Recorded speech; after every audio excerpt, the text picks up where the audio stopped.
मेरा नमस्कार। Main series में आप सबका स्वागत है।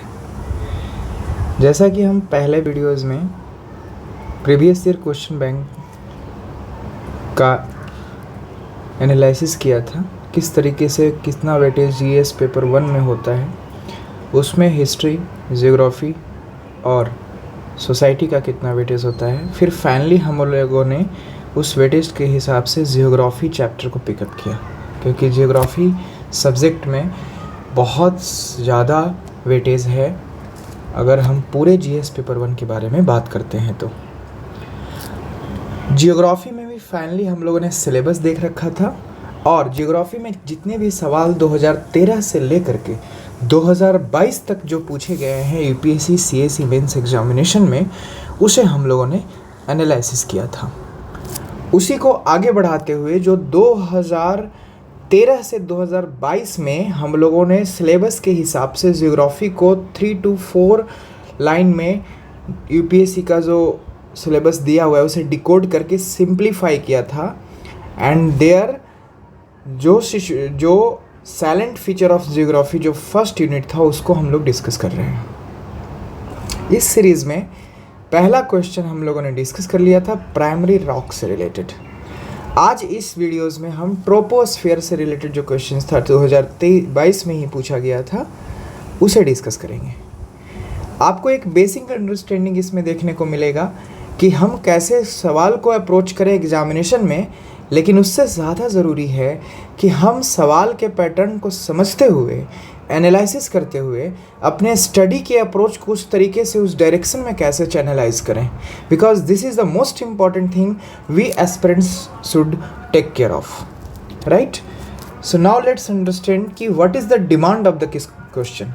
प्रीवियस क्वेश्चन में ही मैंने आपको बताया था कि the first mantra is the read read read and read it again before you write anything. तो सबसे पहले हम अगर पढ़ते हैं, troposphere is a very significant atmosphere layer. So here UPSC clearly saying that it is very significant atmospheric layer, right? That determines the weather processes, right? And now the question is how. Again you have to read, then you will find that the whole question has been break up in about the troposphere. First thing is clear, the theme is the troposphere. And now when you understand that what is the demand in the topic troposphere, the UPSC nature is to just connect one topic to another topic. देखो एक interesting बात मैं आपको बता रहा हूँ, अगर आप सब गौर से ऑब्जर्व करोगे तो जियोग्राफी में एनसीईआरटी बुक खोलना, या आपने कोई भी टीचर के यहाँ क्लास किया है कोई भी नोट्स आप खोलना, ट्रोपोस्फेयर में बहुत ही मिनिमल बातें अनटिल अनलेस आप एक ऑप्शनल सब्जेक्ट के स्टूडेंट नहीं हो तो देखने को मिलेंगे, right. I can show you, just go and open the NCERT class 11th geography book and see the troposphere part. They are given 1 or 2 paragraph about the troposphere, that's it. What I mean ki just I want to tell you that I warn you, I want your attention toward the something like when you study anything, don't study in an isolated way. You have to connect any concept.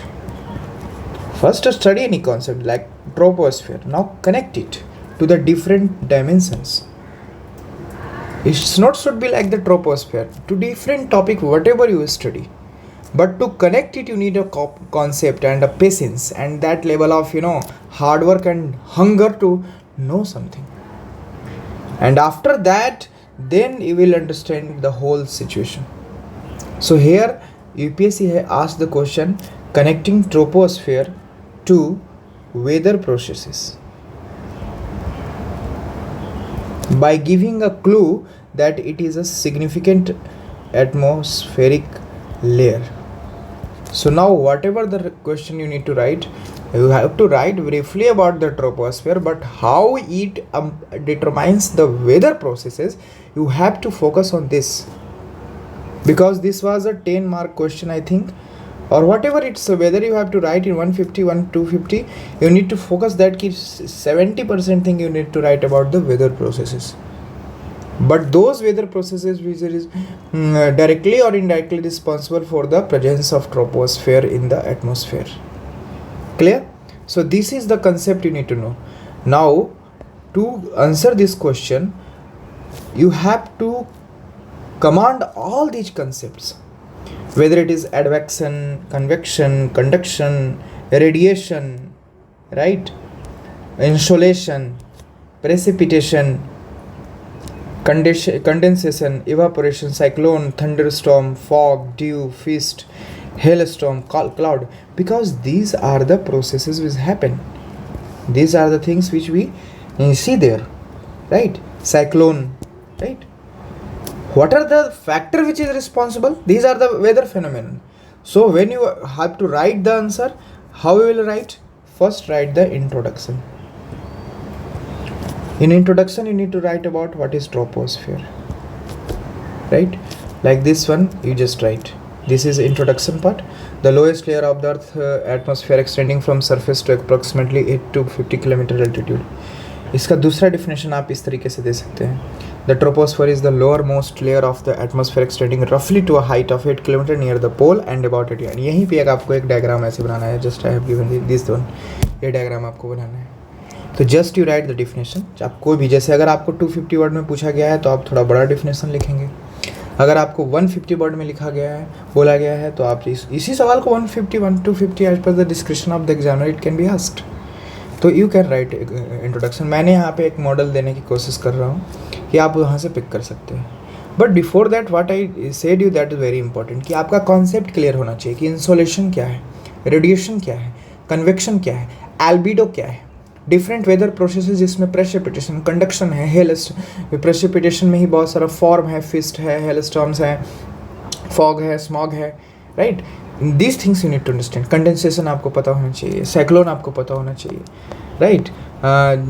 ये सारे चीज़ें आपको पता रहना चाहिए. कुछ जो wind के मूवमेंट्स होते हैं, एयर मासेस के मूवमेंट होते हैं, उसके रिगार्डिंग कुछ कॉन्सेप्ट है, एडवेक्शन, कन्वेक्शन, ये चीज़ आपको यहाँ मेंशन भी करने हैं बिल्कुल ही स्मार्ट तरीके से, समराइज तरीके से.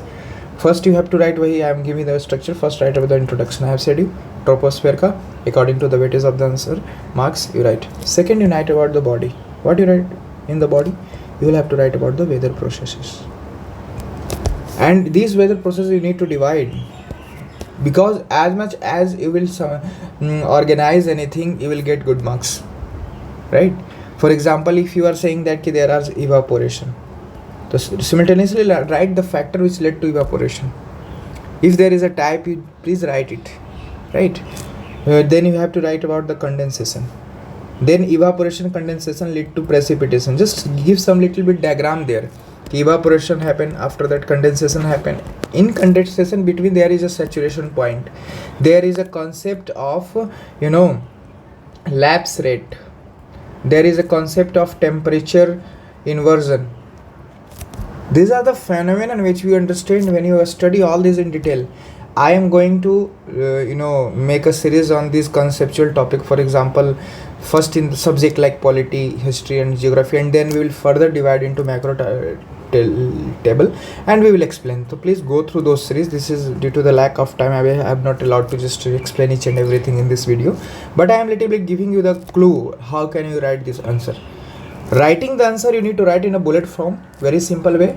Just simplify just you have to be very kind and generous in the term of for the examiner or in evaluator.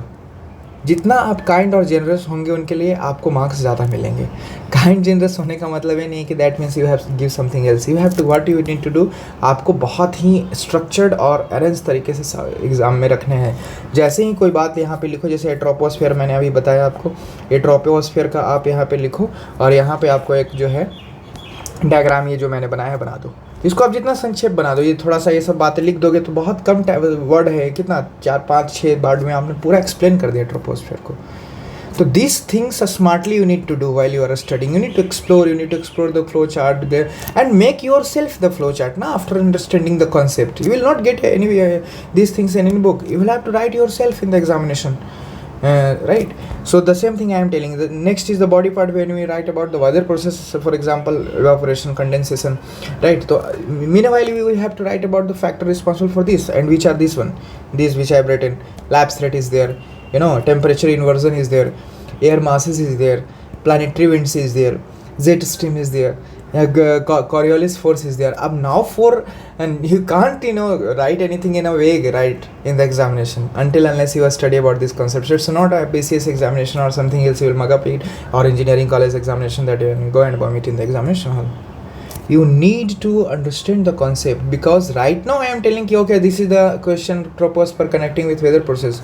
Next time they will ask about the rock cycle, connecting with the atmosphere, how it important. Rock cycle को connect कर सकते हैं, right? जैसे molten magma volcanic eruption से rock होता है, तो अब वो कॉन्टिनेंटलिटी है, जो कॉन्टिनेंटल ड्रिफ्ट है, उससे रॉक साइकिल को कनेक्ट करके कुछ एक सवाल फ्रेम किया जा सकता है. तो while you studying, first command on the concept of a particular topic and then try to link it with another topic, right? So these things can happen anywhere, they can connect the things, right? For example, right now Arabian Sea and Bay of Bengal situation is going on in the Pacific Ocean, Indian Ocean, right? So they can ask you why, जबकि बे of Bengal में जो ये trend change हो रहा है, overall देखा जाए तो बे ऑफ बंगाल में व्हाट वी आर विटनेसिंग, कि बे ऑफ बंगाल में अभी एक सवाल भी इस तरह से डायरेक्टली पूछा गया है और पूछा जा सकता है कि बे ऑफ बंगाल में ऐसे देखा जाए तो बहुत ज़्यादा जो है साइक्लोन होते हैं, लेकिन अभी जो रेट है, जो ट्रेंड है, वो थोड़ा सा अरबियन सी की तरफ शिफ्ट हुआ. इसका मतलब ये नहीं है कि अरबियन सी में बे ऑफ बंगाल से ज़्यादा साइक्लोन हो रहे हैं. रेट की बात हो रही है, ट्रेंड सेट की बात हो रही है. तो then you need to explain there, you will have to connect each and everything through different factor, not only one factor, just explaining the cyclone formation and all that stuff, right? So you need to very cautious, you'll have to very peculiar, precise about any concept you are studying. So that's it from here, and for that you need to for 5 things you do: sitting hour, study, right, conceptual study, revision and application. 5 things you need to do, and first is the sitting hour. जितना पढ़ोगे focus रहोगे, you will have ज्ञानवानी बस नहीं allowed है. But by the way, I am just explaining you the factor behind all this stuff, right? Why cyclone is happening, why thunderstorm, fog, dew first is happen. You will need to explain there, right? You need to explain the reason events, humidity, like relative humidity, absolute humidity, very very precisely and very summarized way में you will have to write that. Because what happened कि when a saturation less than relative humidity 100%, relative humidity less than 100% and or 0, then what happened? You would have studied in the chapter condensation, right? Condensation precipitation is directly related to the humidity. So all these phenomena you need to write here when you are explaining the weather process and reason behind the weather processes. So in this way, one by one, you will have to write in the bullet point, in the body part, all the phenomenon and the factor responsible to the phenomenon, because all these weather phenomena happen in the troposphere due to the something which happen in the directly indirectly in the troposphere. These phenomena happen. So you need to explain all this stuff, but you need to focus on the demand. Like if it is of the 140 marks, you will have to write very precisely, right? Use more diagram to convey your points as much as you want, right? Use more flow charts, right? Bullet points to. So this is very smart thing that the UPSC requires right now. Okay, how much you are smart. So and then फिर finally you can conclude कि वो okay. So यहाँ पे थोड़ा सा map का भी आप यूज़ कर सकते हो, that is कि डेक्कन प्लेटू, राइट? ये अर्थ में आपका ये करके आप जो भी विंड है, विंड का जो चलता है, या फिर ग्लोब का एक साइन बना करके जो विंड पैटर्न है उसको यहाँ पे थोड़ा सा शो कर सकते हो. कहीं भी जो एयर मास का जहाँ पे आप एक्सप्लेन करोगे तो बस एक छोटा सा बनाना है, उसमें वर्ड्स थोड़ी काउंट होंगे, 1 या 2 वर्ड्स काउंट होंगे, बट वो जितना आपको पता रहेगा कि इक्वेटर है, ईस्टर्ली है, वेस्टर्ली है, these things will help you a lot. इसके अलावा आप एक जो आइसोथर्म है, आइसोथर्म के बारे में भी, आइसोथर्म भी यहाँ पे आएगा एक एक्सप्लेनेशन में, राइट, कि किस तरीके से जो टेम्परेचर का डिफरेंशियल टेम्परेचर डिस्ट्रीब्यूशन है हमारे अर्थ पे, एनसीईआरटी में भी दिया हुआ है। आइसोथर्म के कॉन्सेप्ट को आपको अच्छे से समझना है, आइसोबार के कॉन्सेप्ट को आपको अच्छे से समझना है। अगर आप इस पूरे आंसर में लिखना कम है, क्योंकि वर्ड्स तो आपको 150 करने हैं, आप ट्रोपोस्फियर का डिफिनेशन दे दो, ठीक है, वेदर प्रोसेस के बारे में बता दो, वेदर प्रोसेस में आप बताओ कि वेदर प्रोसेस में क्या क्या है, ठीक है, इवापोरेशन होता है, फिर कंडेंसेशन होता है, और सबके रीजन देते रहो थोड़ा सा, इवापोरेशन क्यों होता है, तो latent heat of vaporisation, latent ये सब मैंने लिखा हुआ है, right, latent heat of vaporisation, condensation, adiabatic lapse rate, hygroscopic nuclei is responsible for the condensation, right?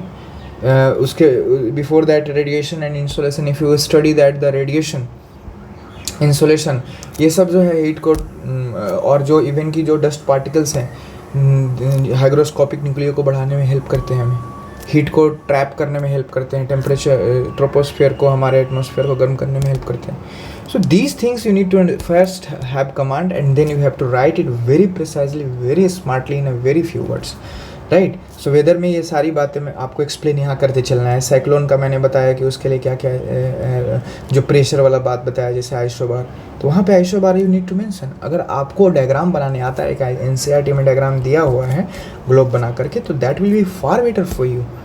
और जिस तरह से जो डायग्रामेटिकल रिप्रेजेंटेशन आप अभी आप सीधा समझ लो कि since it's a very play an important role here, तो आपको इस तरह के डायग्राम को बहुत अच्छे से नोट करके कहीं ना कहीं प्रैक्टिस कर लेना है।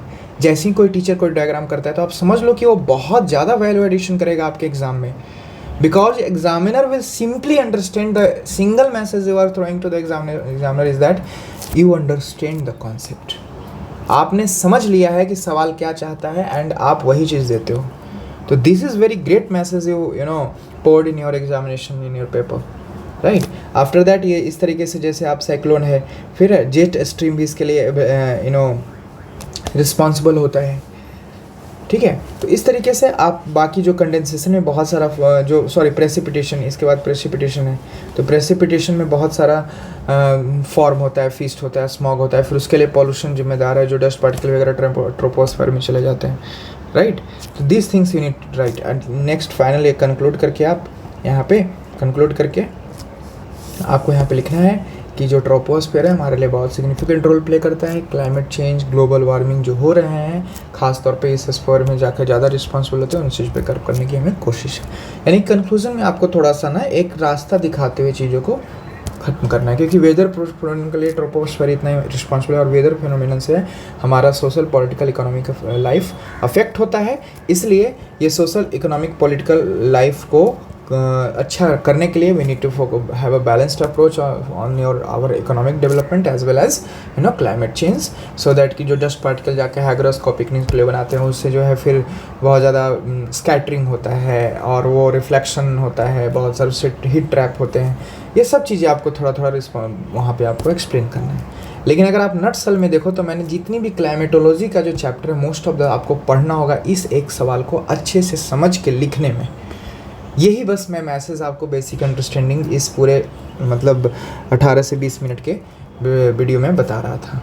सो थैंक यू। इसका model answer definitely I will you know give you, don't worry about that, but try to write in your word after having following the you know right sources. So thank you so much.